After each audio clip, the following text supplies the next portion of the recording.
presentación de documentales en viñeta. Mi nombre es Julián Ubiña y tengo el honor de moderar la charla. Les pido por anticipado perdón por cualquier curso que pueda tener o cualquier nervio que me pueda pasar. Hace bastante que no hago esto. Bueno, acá tenemos al factotum de Lafario y de documentales en viñetas. Y vamos a directamente arrancar con ellos. Obviamente también tenemos acá a los invitados de lujo. Un aplauso para Ignacio.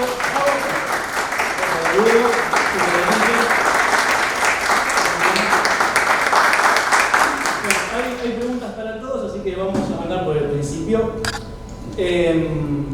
Hasta donde yo tengo entendido, documentales en viñetas es parte de un digamos, contenido que es Lafario como experiencia. Así que si nos puedes contar primero, Diego, cómo es que surge el proyecto de Lafario, cuál es la idea inicial y cómo fue esa experiencia, ¿no? Bueno, buenas noches, agradecimiento acá a la Biblioteca Nacional, Espacio Historieta, José María Gutiérrez, Julio Buceo, que siempre están haciéndonos el aguante en todos estos años, a los maestros aquí presentes también, Julián, por moderar. Bueno, Lafario empezó en el año 97, en una época donde, habían caído casi gran parte de los sellos editoriales de historieta, las revistas estaban ahí ya en su punto históricas, y estábamos estudiando con Oswald ya casi ahí terminando, y con un compañero de la secundaria, Maximiliano Ramos, que era periodista. Se nos ocurrió nos gustaba mucho la literatura gótica y la historieta de terror, y estaba en la movida de los fanzines, que fue como la respuesta natural a la ausencia de revistas de historieta. En el caso nuestro, cuando concebimos Lafario un Quartiquis, que era el nombre original, que era como habitación sin tiempo ni espacio, una palabra así latina inventada, nos gustaba la historieta, pero también tratar de incluir una revista, un fanzine o proto-revista que tuviera material oscuro, que fuera poesía, cuento breve. Y en ese 97 sacamos el primer número, Hawk, uno de los históricos. Sí. Y empieza como formato fanzine Lafario. Hacemos del 97 al 99, hicimos 4 números. En esa circulación un poco precaria que tenía en esa época el fanzine, que eran las pocas ferias que había, el Parque Rivadavia, o sea, los circuitos. Y después, ya cuando en el 98 surge todo el movimiento de la historieta independiente, con la historieta bajo tierra, ahí ya como empieza a tener otro cariz, ¿no? O sea, empieza a formarse ya la independencia, empieza a robustecerse. Entonces, Lafario es como un proyecto que va mutando con el tiempo, pero el origen es el año 97, sí. Bien, y de ese inicio de fanzine y de búsquedas, digamos, de historias de terror, gótico y demás, ¿a qué es hoy Lafario? ¿Cómo se transformó? En principio yo quedé a partir del 2001-2002, Maxi siguió su camino periodístico, trabajó en televisión, y yo quedé con la revista ya en formato digital, el webzine se llamaba en ese momento, con la particularidad que era una revista. Generalmente nosotros consumimos los contenidos, incluso de teléfono, de forma vertical, o sea, el escroleo, ¿no? Entonces, para ir un poco en contra de eso, la Lafario digital, que empieza en el 2002 más o menos, hasta el 2004-2005, era horizontal, era para ir recorriendo los costados, que era un problema de diseño, ¿no? Una página pesada también porque tenía mucha imagen. Pero seguí con el proyecto. Ya de hecho después desde el 98 al 2002 estudié cine en Avellaneda, en el Instituto de Arte Cinematográfico, el IDAC. Entonces fui incorporando las herramientas audiovisuales a lo que era mi formación ya como historietista. Después, en paralelo hacía mucho también guión de historieta para afuera, con Ed Carosia, estaba primero en Madrid, después en Cataluña, y otros proyectos. O sea que nunca abandoné la historieta, fue como transmutando. Y eso es un poco, Lafario es espejo un poco de eso también, de mis intereses, mis búsquedas. Y ya en el 2005 empiezo a hacer audiovisual. Empiezo en Lafario Producciones, o contenidos después, y empiezo a acoplarlo al audiovisual. O sea que Es un proyecto, como yo digo, es un proyecto multimedial de circulación secreta, porque nunca tuvo la idea de ser mainstream, porque los temas que nosotros tocamos no son virales, no son gatitos resbalándose en una escalera o las cosas que causan gracia. Son contenidos culturales y además contraculturales. Y además siempre la FAREN trató de ser un espacio de apertura para nuevos talentos o gente desconocida, quizás que no tiene un espacio donde mostrar su arte. Entonces fue mutando y hoy ya son 27 años del proyecto y sigo con la misma impronta de que sea siempre un espacio abierto. Toda la gente que se acerca, me acerca por mail o material, nunca hay un no.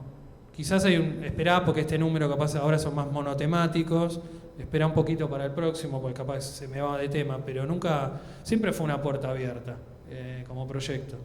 Pero tengo una pregunta. Hoy tenés, el Aquarium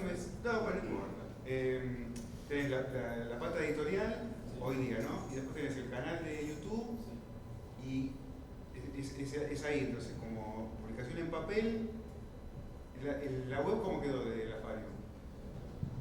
La web es como un directorio de todos los distintos emprendimientos que tiene.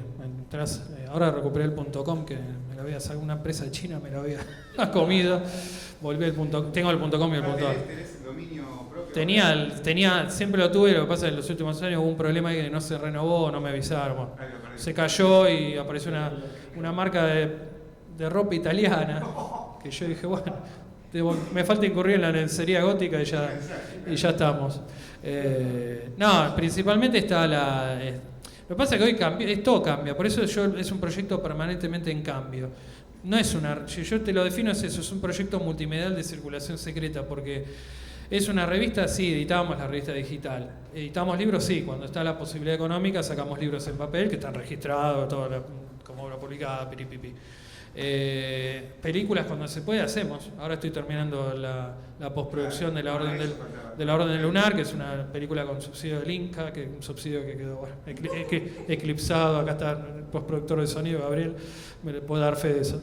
Pero bueno, a ver, son distintas cosas y a la vez es lo mismo, porque el objetivo siempre es difusión de la cultura argentina o latinoamericana, porque incluso en este ciclo, después cuando hablemos de documentales de viñetas, hay autores de distintos lugares del mundo que vinieron a ferias o que transitoriamente estaban acá en Buenos Aires y los puede hacer, pero hoy es varias cosas, sí, trato de que sea audiovisual siempre, que tenga una pata gráfica, la pata gráfica no se pierda.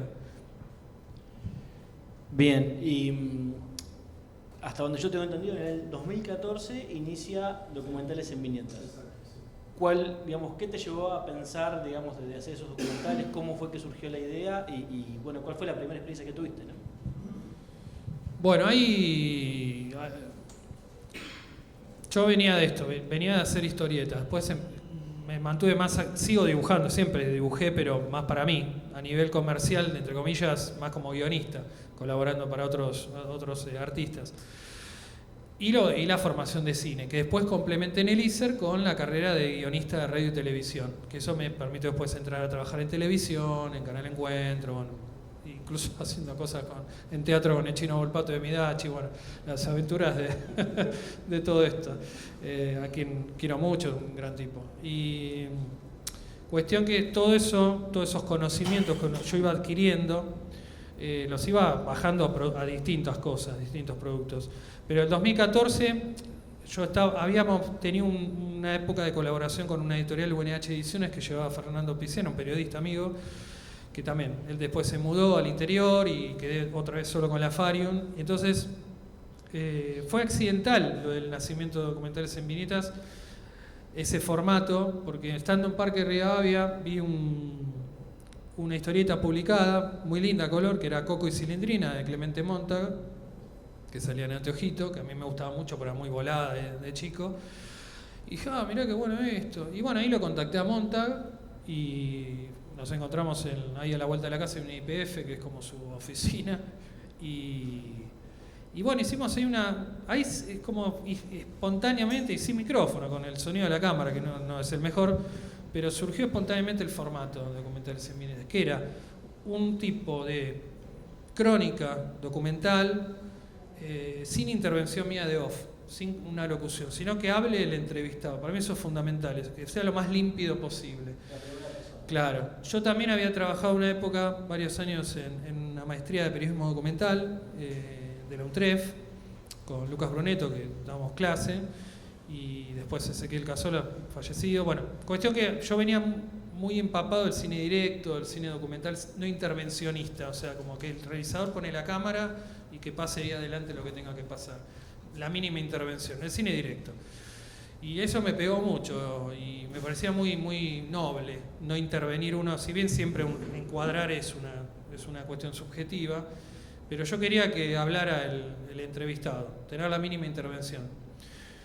Y bueno, salió ahí con Clemente ese primer capítulo, lo subí, la gente le gustó, bueno, empezó a circular, los chicos de Banda Dibujada se acercaron después para ofrecerme si quería hacer el de Maicas, que le daban el premio ese año, de Eduardo, que también verlo a Eduardo fue una experiencia muy linda, yo era súper fanático de él, y ahí empecé a hacerlos. Pero la idea, el espíritu siempre es el mismo, es no intervenir, es tratar simplemente de trazar una hoja de ruta con el entrevistado y que vaya fluyendo y que eso sea también ese naturalismo. No hay luz, yo no llevo faroles, después traje un micrófono para que quede lo mejor posible el sonido, pero es a propósito, la luz natural, la no intervención. Eso te hace como bajar las defensas, ¿no? Claro. Como que al no haber, pero de verdad, como que hablar, es como una sesión de psicoanálisis, empezás a hablar. Eso exactamente. Como seguís hablando. Exactamente. Que es incómodo, me ha pasado, no con ustedes. Ustedes son gente fuerte, hombres fuertes, pero me ha pasado con gente que se queda, que le falta la pata del diálogo del entrevistador, ¿viste? Pero ese silencio que está haciendo este tipo, más pobre Quique, que me he metido en su casa, en su intimidad, a filmarlo tantas horas pasamos con Quique,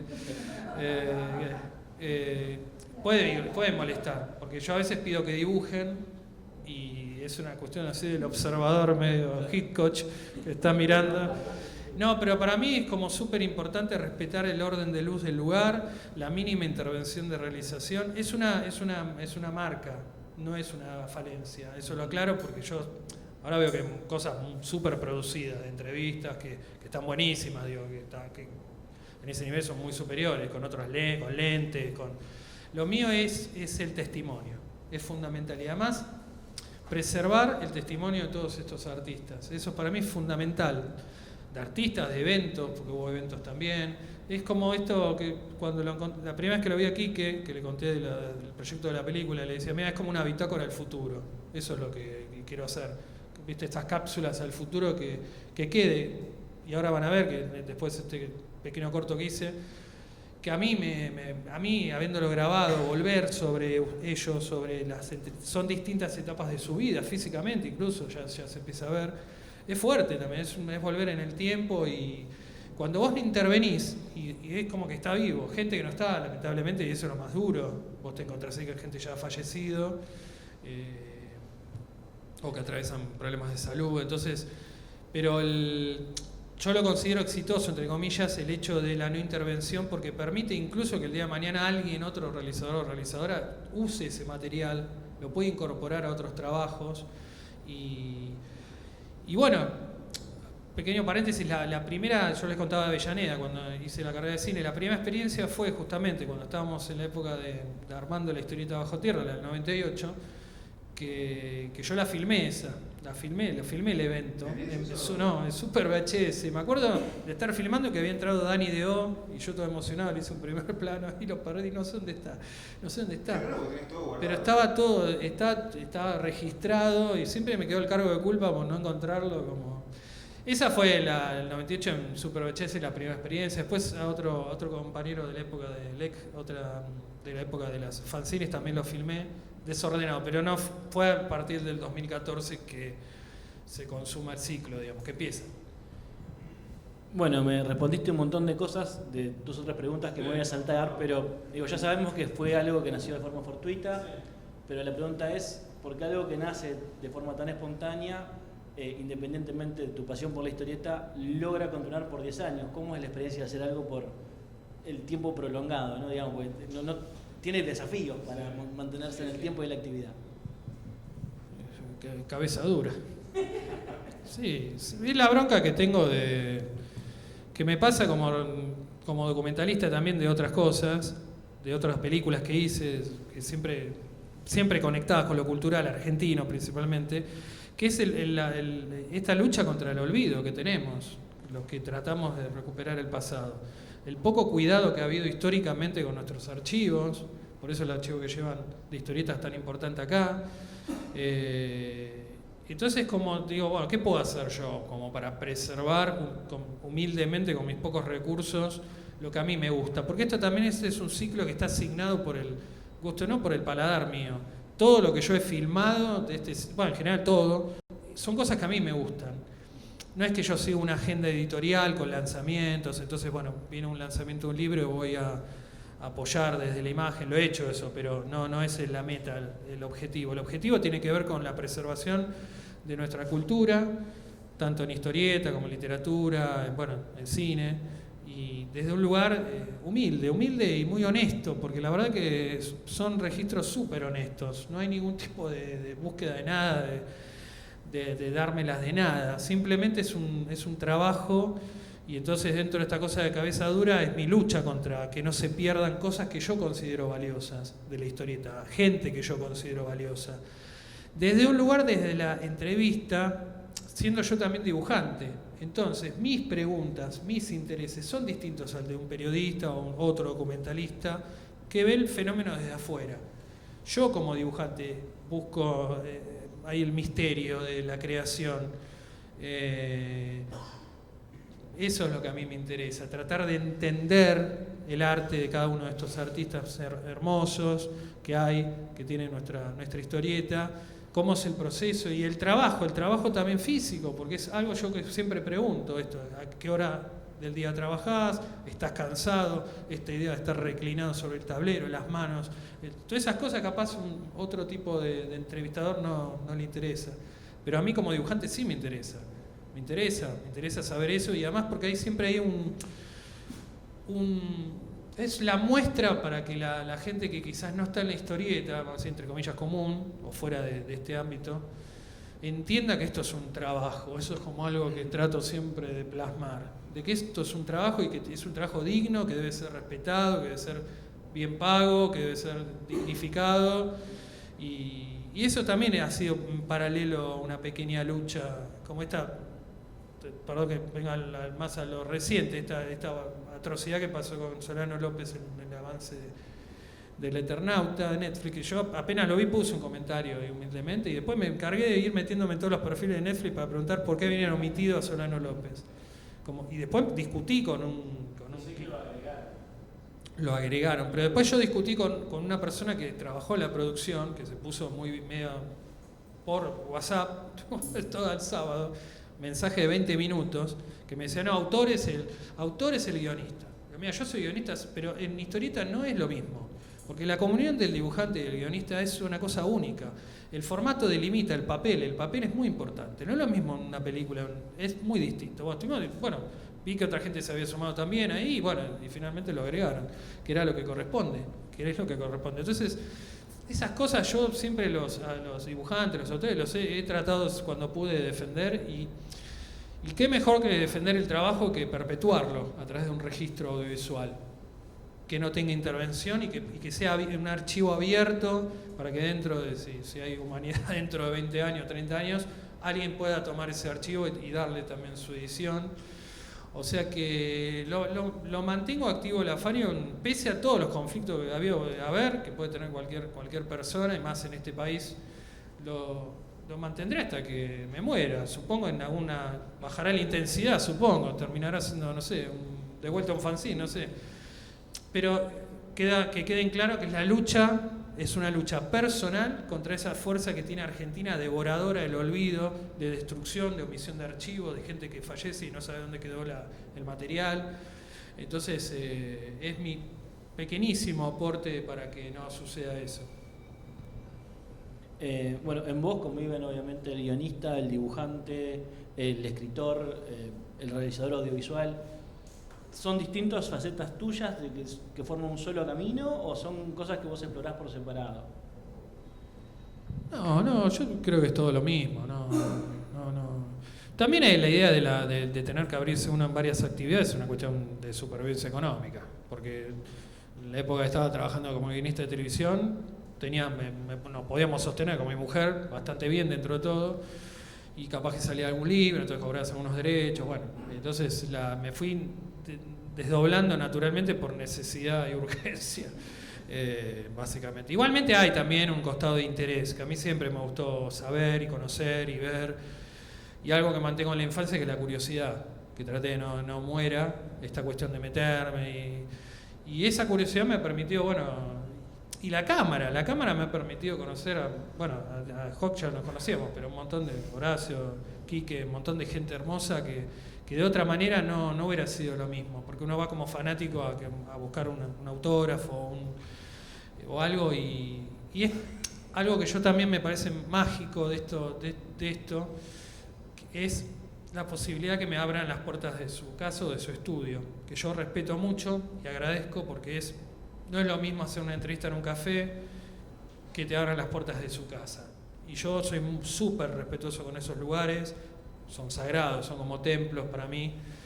Y he tenido el honor de poder visitar estudios de artistas que yo admiro y quiero mucho, y compartir incluso comidas y momentos personales, y que de algunos surjan amistades, que es hermoso. Es una experiencia muy antropológica en un punto esto también, porque por eso yo trato que eso que me pasa a mí, esos momentos lindos, por eso hay muchos de estos documentales que empiezan con detalles del lugar, un muñequito, los libros, son cosas que yo voy armando como guión, como para entrar al protagonista, ¿no? Entrar en el clima.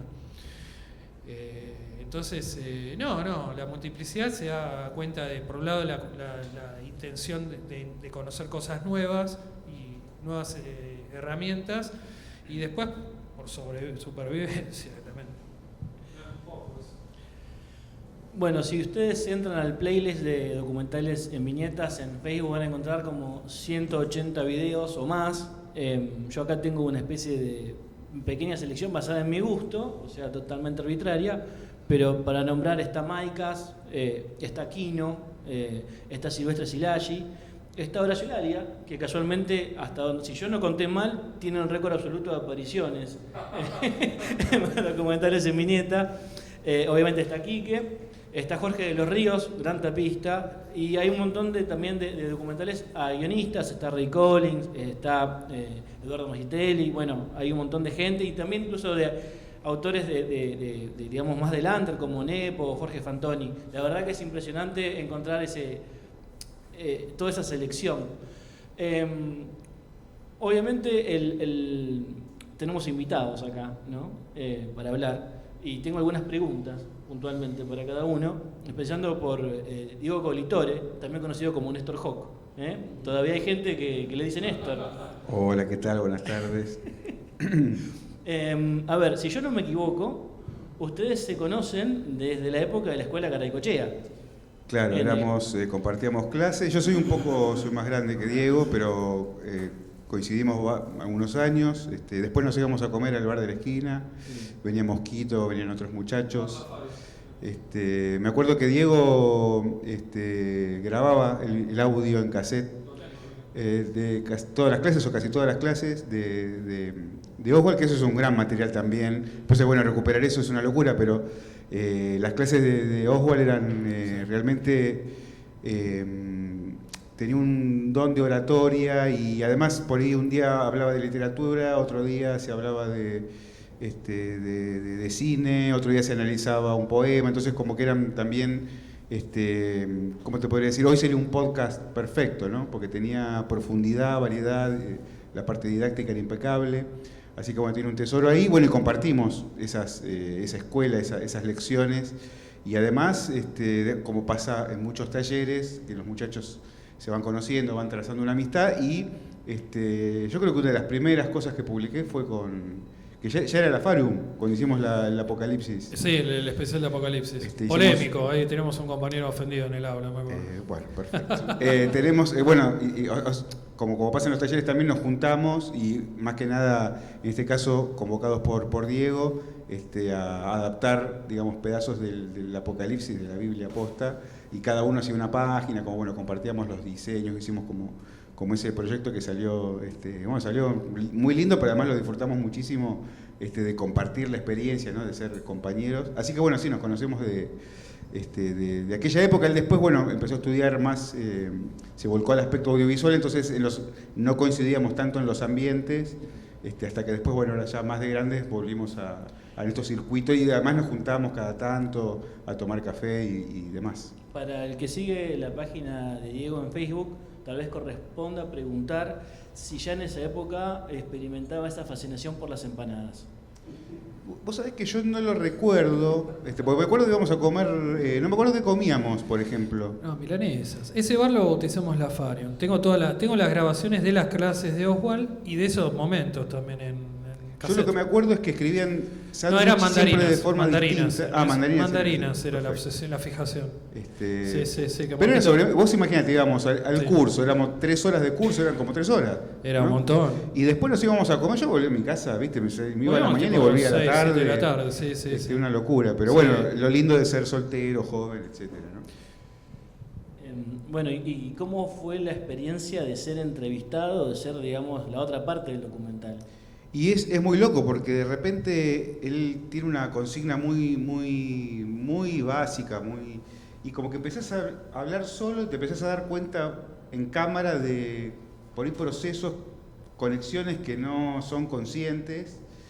Y bueno, como en este caso yo lo conozco hace mucho tiempo, me siento cómodo y como que, digamos, es como que uno empieza a pensar con una cámara adelante, pero al haber un amigo atrás de la cámara te soltás un poco más y no tenés el riesgo de caer en ridículo como uno no lo tiene con los amigos. Pero la realidad es que tranquilamente podés quedar en ridículo, pues como una sesión de terapia que va a haber cualquiera que quiera acceder.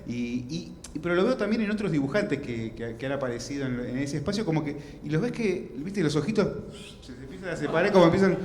Y esto tal cosa, no, esto pasa, entonces como que empezás a reflexionar en vivo, y tiene, bueno, ahora el que contaba esto de una intervención, bueno, me parece que tiene ese sentido, ¿no? Que va por ahí, como que vos empezás a soltar. Es como que la entrevista, a mí me gusta mucho el formato de entrevista, porque es como que te sentís más seguro, es un ida y vuelta, vos estás como conversando, que estás como más en un asado, como más ping-pong. Cuando vos estás ahí, estás hablando, como que empezás a soltar. Y después capaz que la tercera cosa que decís no tiene nada que ver con la consigna que se planteó, pero está bueno porque como te ayuda a pensar cosas que a lo mejor no, o que no hablas con cualquier amigo, o que por ahí realmente no las internalizás tanto con uno mismo, digamos, empiezan a surgir conceptos que yo, bueno, me gustaría saber qué efecto tienen en él, o sea, qué es lo que las cosas que salen, qué cosas han salido inesperadas o que capaz que como dibujante vos ya sabés más o menos cómo funciona la cabeza de un dibujante. No, fue muy fuerte todo, porque ustedes lo ven quizás ahí en el momentito que yo les hago pues 1 hora, 2 horas que estoy con ustedes, después me voy a editar, pero no, esa información queda conmigo. Yo nunca, ahora entendí, pero en su momento cuando Fabián Polosecchi, un gran periodista argentino, que fallecido, bueno, que él había leído en algún lado una entrevista que decía que todas las entrevistas que eran muy intensas que hacían el otro lado, Canal 7, bueno, era muy así, que a nosotros, no, pero nos enloquecía con un amigo, con Fabián Arnaldi, que es dibujante también, verlo, pero él me quedó muy prendido una frase que dijo que él le hacía mal toda esa información después lo que le contaba a la gente común, porque le quedaba toda esa información, todas esas, que lo ponía mal, y no, a mí no es que me ponga mal, no, pero sí te pone en un lugar de que absorbes un montón de datos, que los vas, más aún cuando cada uno de estos audiovisuales tienen horas y horas de edición, de montaje, que yo a ustedes los veo permanentemente, entonces se vuelve medio adictivo, por eso he vuelto también a ustedes una y otra vez. Pobre Quique, que también por cualquier cosa lo he molestado, pero hay una fascinación también, que es otro elemento movilizador, es tratar de entender procesos creativos, por eso hay muchas preguntas que tienen que ver con el trabajo, con dónde se sienten más cómodos, en el lápiz, en la tinta, en el color, o no en todo. Y también no dejamos nunca de ser hijos un poco de Oswald. O sea, yo recién ahora empiezo a entender cosas que nos decía Osvaldo. Ahora empiezo a entenderlo. Yo renegué mucho en una época porque no entendía nada. Viste, Osvaldo era muy profundo, como dijo Hawk. Venía a hablar de Oscar Aleman, de jazz. O venía una vez, me acuerdo que un sábado de la mañana, que era como las 8 o 9 de la mañana, muy temprano, nosotros adolescentes, que se había peleado con un amigo y empezó a hablar de la amistad y de una cosa muy intenso. Y yo creo que uno termina eso acoplándolo como cosas de Garaikochea, pues yo había hecho el curso de humorismo antes, que yo decía, este hijo también nos tiene la mañana, teníamos 13 años haciendo linitas con el plumín. 1 hora de hacer linitas, decía lo más prolijo posible con el plumín. Yo, ¿qué es esto? ¿La linita? Y claro, nos estaba enseñando el sistema de trama, cómo plantar trama, cómo darle volumen, cómo dar luz, cómo dar color, como incluso el color, y cosas que hoy yo, incluso pintando en digital, mi pequeño monedillo intergaláctico, aplico cosas de Garaikochea, del color, de Oswald, aunque es digital, de cómo plantar el dibujo. O sea que todo el testimonio que va quedando, que queda en vos, o sea, es algo que para mí son tesoros igual, son tesoros que yo quiero compartir. Por eso el montaje es muy austero y trata de ser lo más transparente. Pero son soliloquios de ustedes, ¿sí? Son como charlas así psicoanalíticas, de diván. Bueno, Horacio. A ver, si yo no me equivoco mal, vos a fines de los 90 y principios de los 2000 tuviste mucho contacto con los chicos de la productora. Hubo alguna influencia tuya en un fanzine que era Pluma Negra, si no me equivoco. Sí. ¿Conocés a Diego de esa época o lo conociste después? No, a Diego lo conocí después. Sí, a los chicos de la productora eran realmente, algunos de ellos eran alumnos que habían terminado el curso conmigo. Y sí, los conocí en esa época y empezamos a tener prácticamente, pasamos del maestro, del profesor al alumno, es una amistad, porque prácticamente es una amistad. Bien. ¿Y cómo fue que Diego se acercó a vos? ¿Cómo fue que te propuso hacer los documentales? ¿Cómo es ser la persona que aparece más en los documentales? Contigo nos habíamos encontrado varias veces, habíamos charlado, y después un día me dijo, bueno, quiero hacerte una nota. Me dijo, bueno, macanudo, estuve en casa y estuvimos charlando, de esto ya hace bastante tiempo, y me pareció bien, me pareció interesante, porque justamente, como estaba diciendo Jorge recién, era una cosa un poco distinta, porque era como tirar algo y empezar a hablar sobre algo. Interesante. Y realmente me gustó la forma que lo hizo, realmente. Vos con Diego has colaborado en muchas facetas, porque no solamente es el documental, sino también hacer historietas. Exacto. Con él como guionista, en Solo Lágrimas, ¿no es cierto? Exactamente. ¿Cómo es trabajar con Diego desde ese lugar? No, bien. Diego en ese sentido me dejó trabajar con toda libertad, es decir, lo que yo planteaba o algo se lo mostraba, por supuesto, y todo, pero no, ningún problema. Muy libre, muy tranquilo como para trabajar, ningún problema. ¿Cuánto tiempo llevó la compresión de la historia? Sí, estuvimos trabajando 2 meses, sí. Porque lo fui entregando yo de a poco porque lo estaba haciendo entre otros trabajos. Claro. Pero sí. Y yo te escuché hace poco que vos como que haces 4 o 5 cosas a la vez. Bueno, se da un poquito el hecho de que por ahí tengo un par de 2 o 3 trabajos que justamente me dijeron, ¿cómo? ¿Entonces trabajás todos juntos? ¿Cómo trabajás todos juntos? No, todos juntos no. Estamos trabajando de acuerdo a cómo va saliendo, porque hacemos 2 o 3 capítulos y se ofrece el material. Si ya hay un editor que ya está interesado, entonces ya trabajamos un poco más sobre ese material y los otros los vamos tocando de a poco. ¿Y te cuesta hacer un pasaje entre una cosa y la otra o es ordenado o es algo orgánico? No, es algo orgánico, porque viste, yo dentro de todo, ya últimamente estoy un poco complejo. Está mi nieto que me está ayudando, evidentemente, y a veces me vuelve medio loco. Pero no, sí, trato de llevarlo de la mejor manera posible. Bien. ¿Sabés cuántas apariciones hay tuyas en documentales en viñetas? Yo en un momento dejé de contar yo. No. Bien, bien. Y finalmente tenemos a Quique, que lo dejé para el final, porque supongo que es la película, ¿no es cierto? Bien. Hay una película, más de 90 minutos, si no me equivoco, con toda la intimidad de Quique Alcatena. ¿Cómo fue hacer? ¿Cuánto tiempo duró? No me acuerdo, pero fueron varios, los viernes nos juntábamos. Y varios meses fueron. Y un año casi. Pero no se sentía, porque era a mí me resultaba un parate en la rutina de trabajar, y como era una charla así que se daba naturalmente, fue muy lindo, fue muy disfrutable. O sea, en algún momento decía, ahora viene Diego, qué plomo. O sea, fue muy lindo. O sea, se hizo, yo por lo menos me di cuenta mientras se hacía. Y bueno. Y almorzábamos Fatay, en aquel lugar que se Traíamos Fatay, sí, un lugar que ya no está más. Y fuimos a la casa de mi vieja, después se fue a la casa de mi hermana, qué sé yo. Íbamos a ver los trenes. Los trenes, sí. Todas las obsesiones de Quique. Y no, fue muy... Ahora no me gusta mucho ver la película porque hay mucha gente en esa película que ya no está. Bueno, eso es algo inevitable. Y me da cierta cosa. Sí. Pero tengo muy lindo recuerdo de esas juntadas con Diego.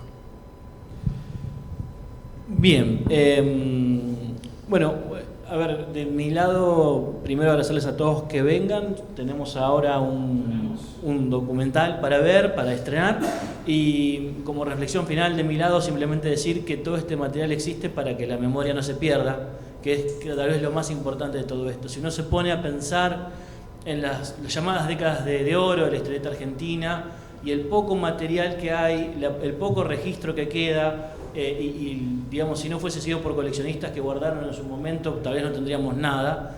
Y hoy, tal vez donde ese brillo de antaño de las ventas y demás ya no existen, sí tenemos el registro de lo que pasa, de nuestros artistas, de cómo es la escena, de cómo es el coleccionismo, de cómo es el disfrutar la historieta. Un aplauso, vamos a pedir un aplauso para Diego, invitado que tenemos acá.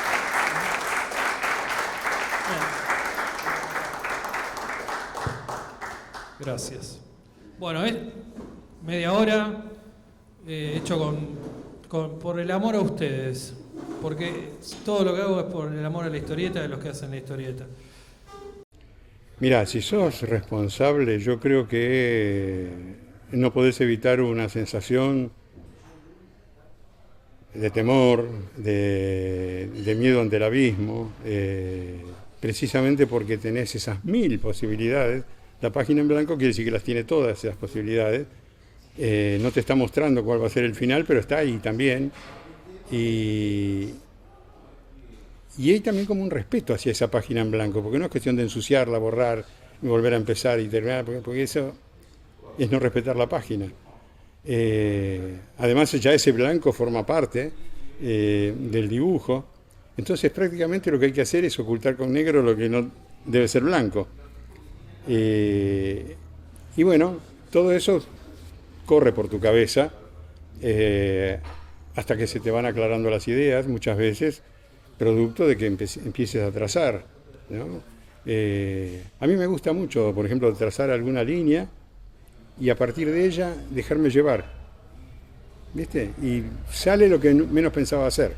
Ahora, cuando es una historieta vos tenés que seguir un guión, obviamente, pero no significa que hay una sola manera de encararlo. Hay muchas posibilidades, ¿no?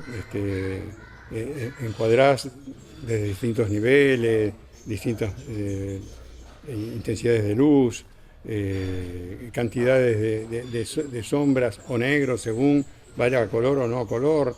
Esa complementación que hablábamos de valores de los colores, después cuando se página en color. Entonces todo eso aparece frente a esa página en blanco, ¿no? Aparece como algo que hay que definir. Así que ese es el momento, es un momento crucial. Ahora, pienso que debe ser como la música, yo no soy músico, pero una vez logrado el tono, la cosa sale, ¿viste? Pero hay que lograrlo.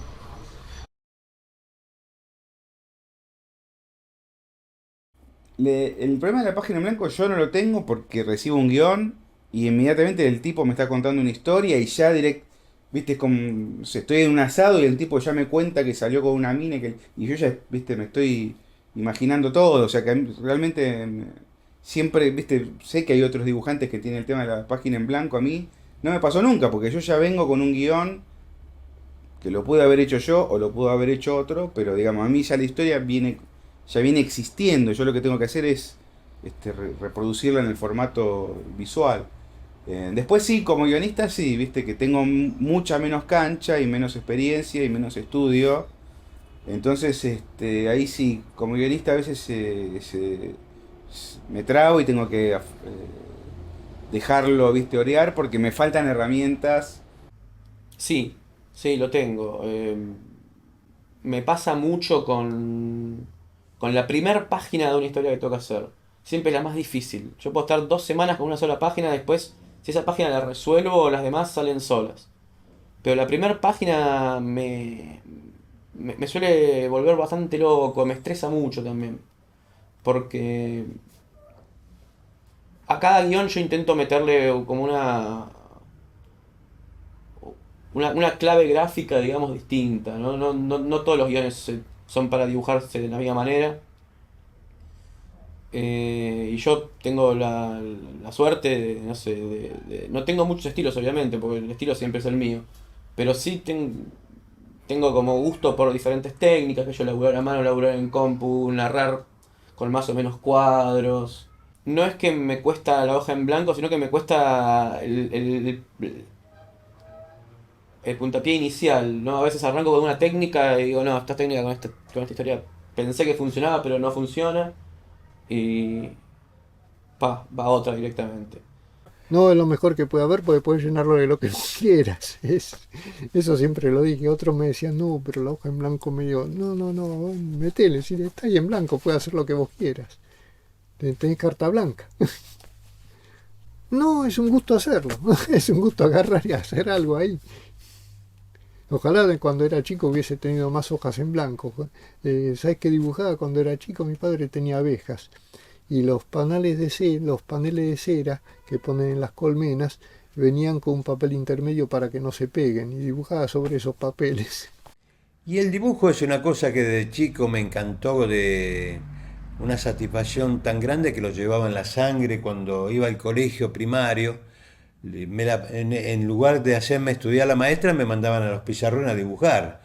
Y me dibujaba a San Martín, a Sarmiento, todo, y todos dibujos. Y después me llamaban para en el colegio para hacer un teatro de títeres. Y yo preparaba los muñecos, el mate, y los hacía con vinagre, me acuerdo que y papel bien pisado, y después los pintaba y le hacía los personajes. Y le hacía la voz del argumento que me daban. Siempre le hice payasada, ¿no? El dibujo el dibujo, que es una manera en mi caso, una manera de expresarme, pero es raro.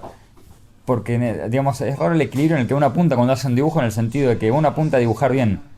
Pero si uno dibuja perfecto, ya para eso está la foto. Entonces eso es como una manera de expresarme, pero al mismo tiempo, si bien busca la realidad, no tiene que buscar solo la realidad, porque si no es un embole, ¿no?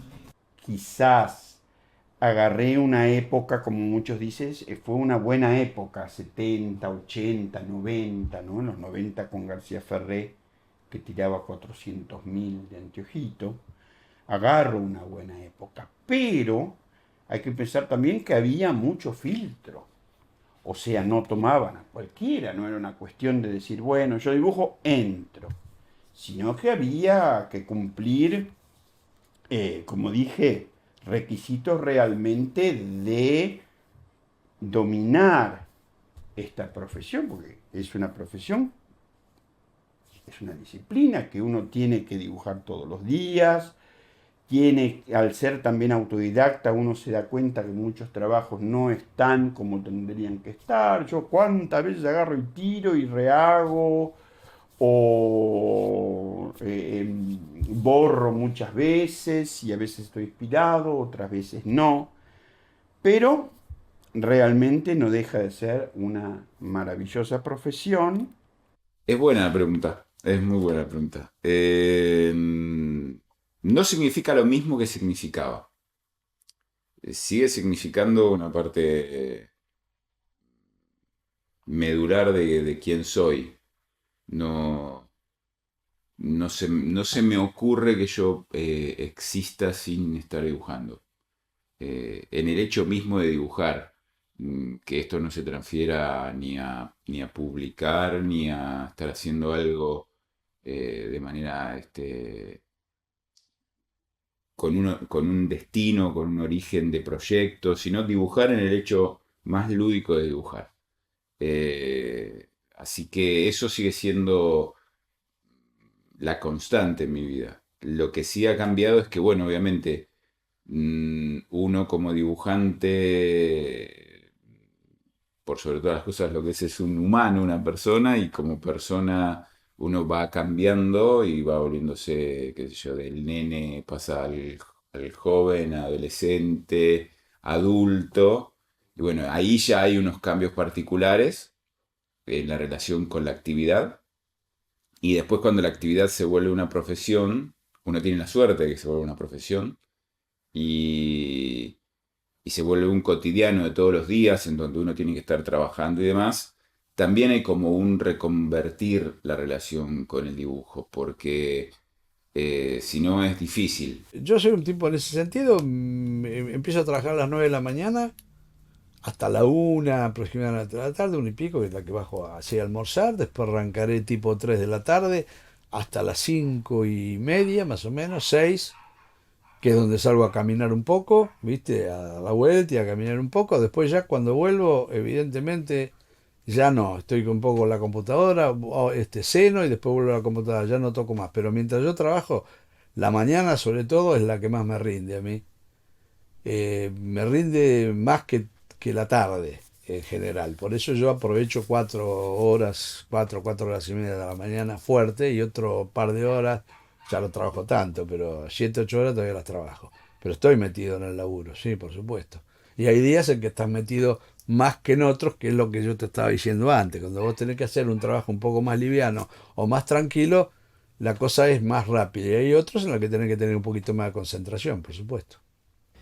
Es interesante porque creo que es necesario abstraerse y rajar, irse un poco para crear algo interesante, para tener una buena idea, aunque no sea buena, pero para tener una idea hay que conectarse, me parece, con ciertas cosas, con pensamientos, reflexiones, movimientos. Hay un montón de factores que influyen a un momento creativo. Y no, si estoy leyendo los diarios, si estoy viendo televisión y estoy todo el día con la computadora y Facebook y la información, llega un momento que satura. Entonces a veces es necesario apagar un poco y prender una velita. Y eso me parece muy importante. Preparar el ambiente. Es como un ritual mágico. Es como armar un altar. Esto es un altar. Es un lugar donde... Es un lugar sagrado. Tenés que... Aunque como acá arriba también. Pero es un lugar sagrado. Entonces tenés que preparar el ambiente un poco como para que te sientas cómodo y poder trabajar. No, es cierto que sí, el momento en que uno se le ocurre la idea es como una cosa mágica que da bronca, porque uno siempre tenía una fecha para la entrega del dibujo, ¿no? Como todo periodista la tiene para la entrega de la nota que tiene que entregar. Y entonces uno tenía 4 días a su disposición para que se le ocurriera la idea y hacer el dibujo, y no se le ocurría en los 3 primeros días que tenía para pensar con tranquilidad, sino que a último momento uno estaba, bueno, tengo que entregar mañana, no se me ocurrió nada, y porque a uno no se le ocurría enseguida la idea que tenía que entregar. Es como que uno tiene una persona adentro que le tira la idea cuando le da la gana. Eso siempre me molestó bastante de nuestro trabajo. Pero bueno, es un problema personal que uno tiene con su trabajo, claro. No, cuando uno tiene que entregar, tiene que entregar. Una sola vez en el gráfico me hice el canchero y entregué un día después el dibujo. Y me lo tuve que comer porque me dijeron ya cerramos el número, así que guárdatelo, y creo que todavía lo tengo como una muestra de que con las entregas en las editoriales no se puede jugar. Pero está bien porque uno aprende, esto le tiene que pasar una vez. Yo una vez inventé una frase que no sé por qué siempre me gustó. Dice, si te caes, es normal. Si te caes 2 veces, puede ser una casualidad. Si te caes 3 veces, puede ser una fatalidad. Ahora, si te caes 4 veces, eres un imbécil que se está cayendo a cada rato. Y bueno, yo creo que hay algo de eso en lo que uno hace. Yo trabajo para una empresa. Si tengo un error, no lo puedo volver a cometer, si no, no soy profesional. Así que no te caigas 4 veces. Absolutamente sí. El otro día, precisamente en la muestra que ahora inauguraron en Rosario, hay un dibujo mío que lo dibujé después de despertarme. Entonces, dibujé el sueño. Y tuve que explicar, no sé si se entiende, no sé si le importa a la gente. Esto lo soñé anoche, pero lo soñé así, como un dibujo, que es un caballo sentado en un tren, sentado al lado de una mujer, y hay otro tipo que lo mira así de torcido atrás.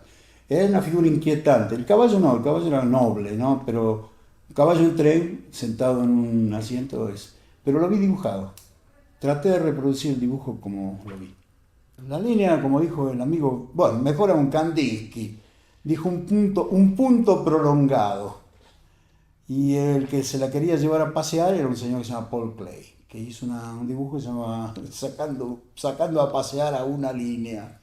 Pero la línea, si querés, es el lazo que une pequeños espacios que luego conforman, de alguna medida, la ilusión de un objeto. El que ha jugado más que nadie en el arte gráfico con la línea es mi héroe, que es un señor que se llama Saul Steinberg. Y en argentino le decimos Saúl Steinberg. Y bueno, Steinberg ha hecho un gran mural que mide muchos, muchos metros, donde tiene una sola línea recta, y de esa línea recta de vez en cuando sale una imagen así, que es un perfil de un árbol, un poco más así baja una ventana donde una mujer se asoma con los brazos así, luego un gato que va caminando sobre un tejado, una chimenea, una bandera, etc. Y todo esto a partir de esa línea que va así. Steinberg ha dibujado a muchas personas de una sola línea, que yo imito a propósito, y le sugeriría a los jóvenes dibujantes que en lugar de tratar de hacer estos trabajos barrocos inútiles, continuamente monstruos, me tienen podrido los dibujantes de monstruos, muchas rayas, muchos monstruos, déjense de joder. He usado pincel algunas veces, pero hace ya tantísimo tiempo que no. Pero el medio para mí más propio es la pluma. O sea, el pincel fue algún experimento. Con Rotring nunca pude dibujar. No, supuestamente el que usa Rotring dice que es más fácil. Yo no lo puedo entender, a mí me cuesta. Me cuesta. No puedo. Aparte que no me gusta mucho el asunto de que la línea este asunto de la no sensibilidad de la línea, de que tienes la 0,1, siempre tiene el 0,1 de ancho el trazo de la 0,1 y eso va a ser así toda la línea. Me gusta que la línea tenga cierta... tiene su gracia, puedo admirarla en otros tipos, pero a mí no sé, o me cuesta, o no tengo muchas ganas de domarla, de domesticarla, no me sale mucho así de una, así que no sé, prefiero básicamente, trabajar de la manera que lo hice siempre, lápiz y primero y pluma después.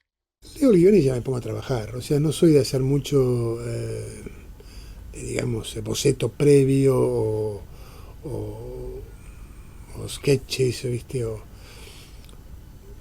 digamos, un trabajo de preproducción. Ya me largo directamente a la página definitiva. Una vez calculado, bueno, tengo tantos cuadros para hacer en tantas páginas, lo voy armando así y un poco sobre la marcha, ¿no?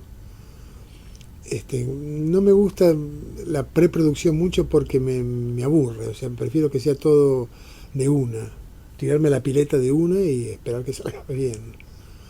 Y generalmente sale pasablemente bien.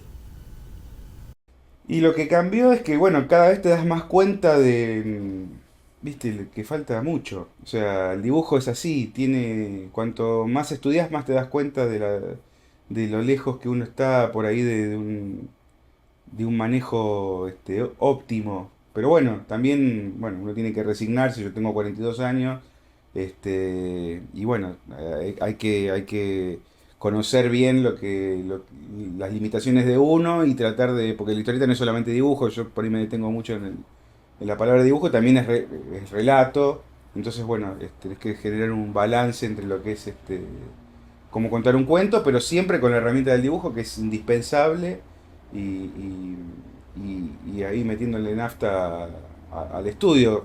Es eso lo que va cambiando, que digamos vas por ahí teniendo mejor pulso para la narrativa, ¿viste? Cuanto más lees, cuanto más películas ves y ¿viste?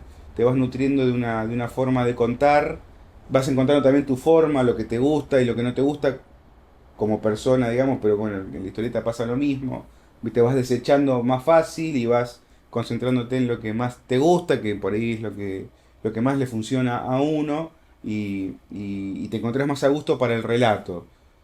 Eso por ahí es lo que va cambiando, que vas siendo más consciente de tus fallas para atenderlas o disimularlas o estudiarlas en profundidad para resolverlas mejor. Yo creo que lo que me cambió, lo que fue evolucionando en mí, creo que es el manejo de la ambición.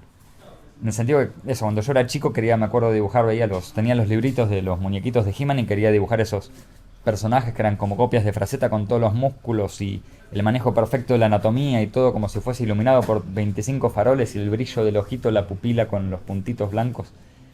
Y de repente, cada vez como que cada vez fui bajando más la necesidad esa porque me di cuenta que era un poco en vano, ¿no? Y después la otra que me pasa, por otro lado, es que también me aburro si dibujo todo el tiempo lo mismo. Entonces siempre intento, no sé hasta dónde es un tema de que necesito cambiar para mejorar y hasta dónde es simplemente un mero capricho ¿cómo se dice? Por ser ansioso e impaciente con estar siempre haciendo lo mismo, ¿no? Pero si hay algo que fue cambiando, creo que fue eso en ese sentido, ¿no? De ir probando diferentes cosas. Quizás es todo lo mismo, pero yo intento que sea probar cosas nuevas. Siempre me propongo en cada trabajo nuevo que hago como meta explorar algún terreno, hacerme el loco con alguna técnica o algo. La intuición no debe abandonarte nunca. A veces vos sentís que están saliendo, que hay algo que pugna por salir y no sabes por qué. Entonces ahí te mueve la fe en tu intuición y te dejas llevar. Y se logran cosas fantásticas. A veces también lo sorprendente te ayuda. Por ejemplo, yo complemento el dibujo en la mesa y la computadora. Y a veces dejo zonas abiertas intencionalmente y entonces tiro la mancha de negro y por supuesto el negro se extiende. La mayoría de las veces lo tengo que borrar, el backup famoso, pero otras me sorprenden ciertos resultados y, ¿viste? Entonces es una búsqueda permanente. Yo creo que en el momento de trabajar lo que tenés que hacer es olvidarte que sabés. Esa es la base. ¿Viste? Todas las teorías, todas las cosas, eso en el momento de trabajar no existen. Si de pronto quedás parado, no sabes cómo seguir o trabado por alguna razón, bueno, te ayudan. Pero tienen que desaparecer. Entonces la intuición es fundamental. Lo mejor que me dio la historieta es tener la vida que tengo, que trabajo haciendo historietas. que puedo tener un montón de problemas y de asuntos y de todo tipo, pero me levanto a la mañana y cuando me vengo al estudio me vengo a hacer historietas. No sé si en realidad es un trabajo, pero no sé, sería como ser guitarrista de los Rolling Stones, supongo. Aunque a veces tengo ganas de tirar todo al carajo, no es que todo satisfacción. Podría decir que lo mejor que me dio la historieta es la historieta y lo peor que me dio la historieta es la historieta. Yo estoy muy orgulloso de eso, de ser historietista y de trabajar de esto. Y fundamentalmente soy un trabajador de esto. No me creo, más allá de que disfrute mucho el medio, tanto como hacedor, como también desde el punto de vista del lector, ¿no? O del que observa, del espectador. Pasa para mí fundamentalmente por el tema de ser un trabajo que requiere disciplina, que requiere entrega, que requiere compromiso. Lo de arte viene después. No tengo buena idea de artista, creo. No me interesa, no me cruzan por la cabeza, no me quitan el sueño, para nada. Todo.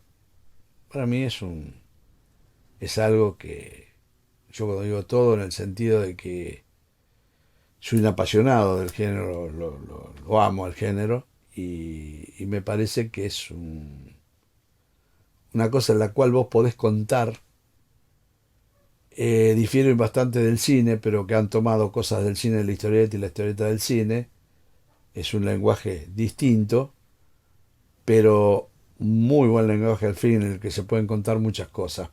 Pero también la gente tiene que pensar que la historieta es comunicación y puede servir para muchísimas cosas que en realidad no las aprovecha.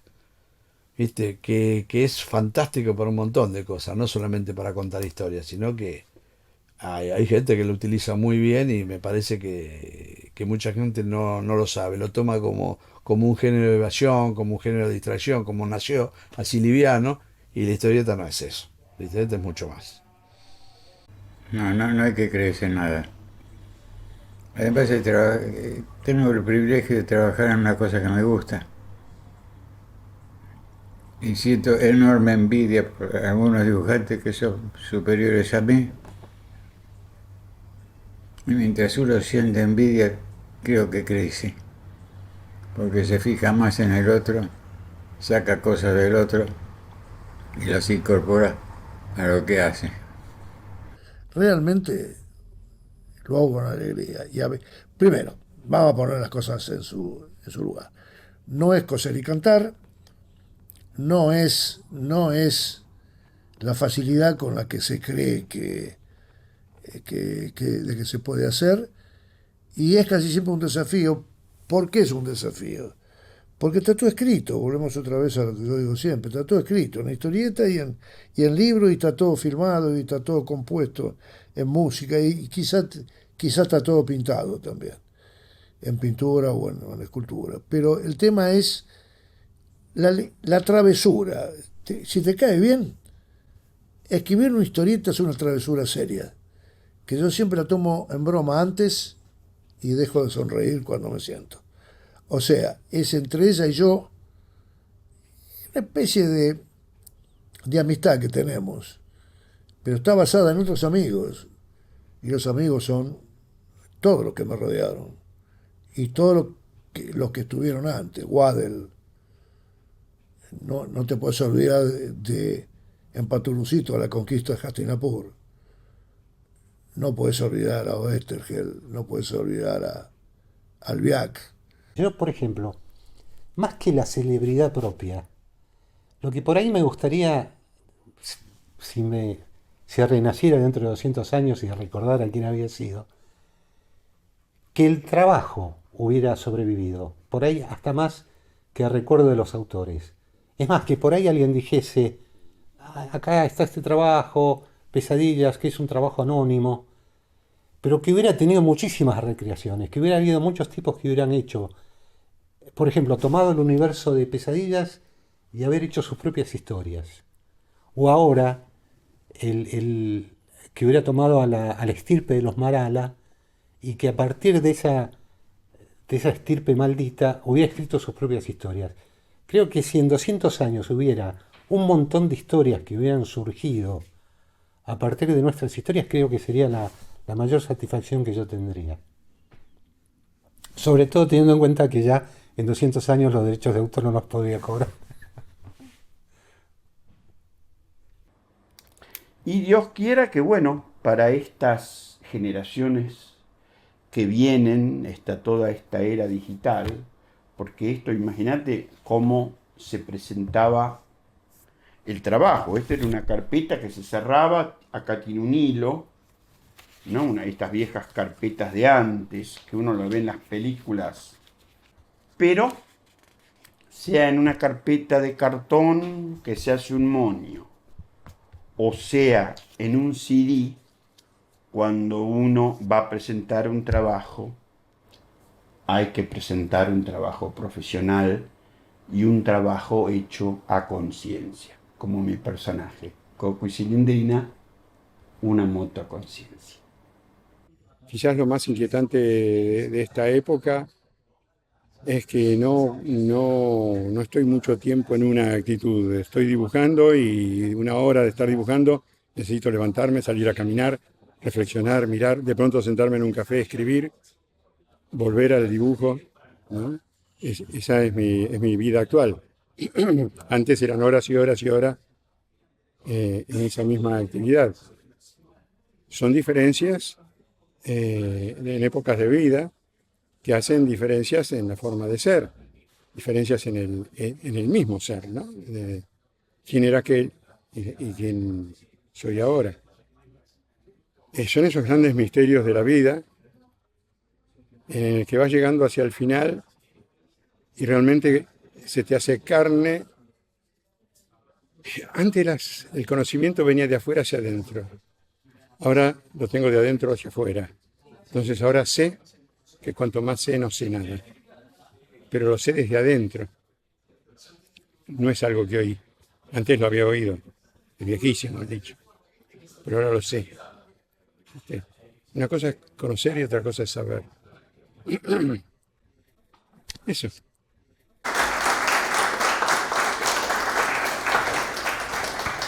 Diego, ¿alguna palabra para cerrar?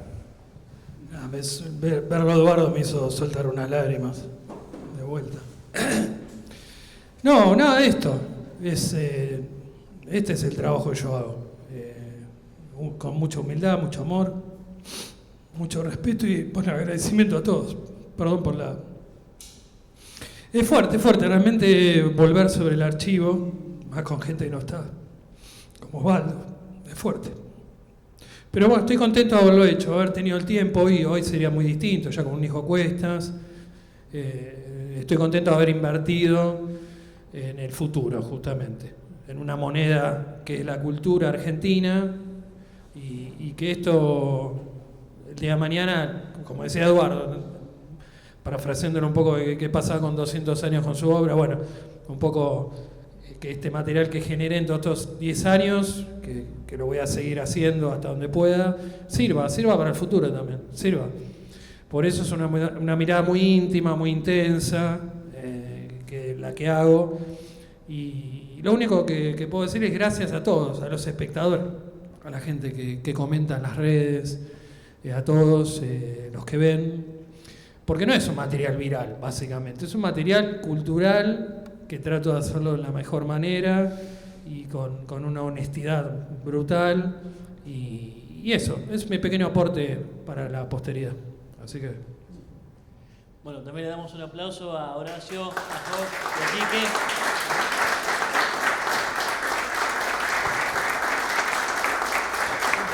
Y muchas gracias a todos por venir.